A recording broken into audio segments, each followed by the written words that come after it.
Моңғолдардың қазақ жерін жаулап алуы Жетісу жерінен бастау алды. Бұл өңір моңғолдарды Ұлы Жібек жолы бойында орналасқан гүлденген қалалармен қызықтырды. Моңғолдар Жетісу арқылы Түркістанға, одан кейін Мәуереннахрға жол ашуды көздеді. Осылайша Найман хандығының соңғы басшыларының бірі Күшлік ханның қарсылығын сылтау еткен моңғолдар қазақ жеріне жорықтарын бастайды. Шыңғыс хан қарамағындағы Омар Қожа Отырари, Жамал Марағи сынды керуен басшылары бастаған мұсылман саудагерлерді Орта Азияға аттандырады. 1218 жылдың жаз айында 450 адамы бар 500 түйелік сауда керуені Отырар қаласына келіп кіреді. Отырар әміршісі Қайыр хан саудагерлерді жансыз тыңшылар деп күдіктеніп, оларды өлтіріп, керуендерін тонауға бұйрық береді.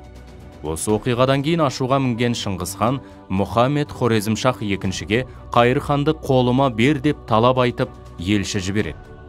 Мұхаммед Хорезмшах бұл талапты орындамай, Шыңғыс хан жіберген елшілерді де өлтіруге әмір етеді.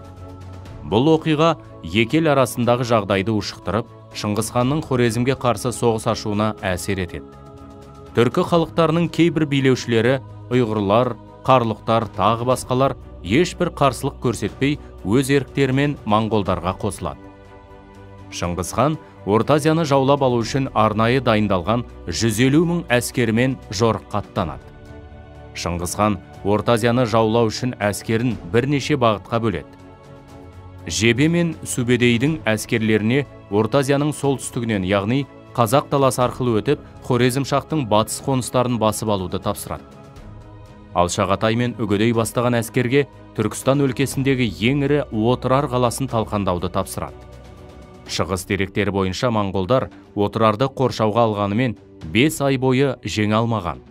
Тек 6 айда сатқындықтың нәтижесінде қаһарман қала Отырар жауға беріліп, жермен жексен болып талқандалады. Түркістанның өзге қалаларын басып алуды үлкен ұлы Жошы ханға тапсырады.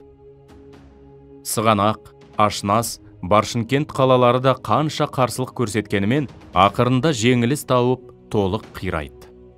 Марко Поло орта ғасырлардағы Азия туралы аса бай тарихи мағлұматтар қалдырған итальяндық көпес.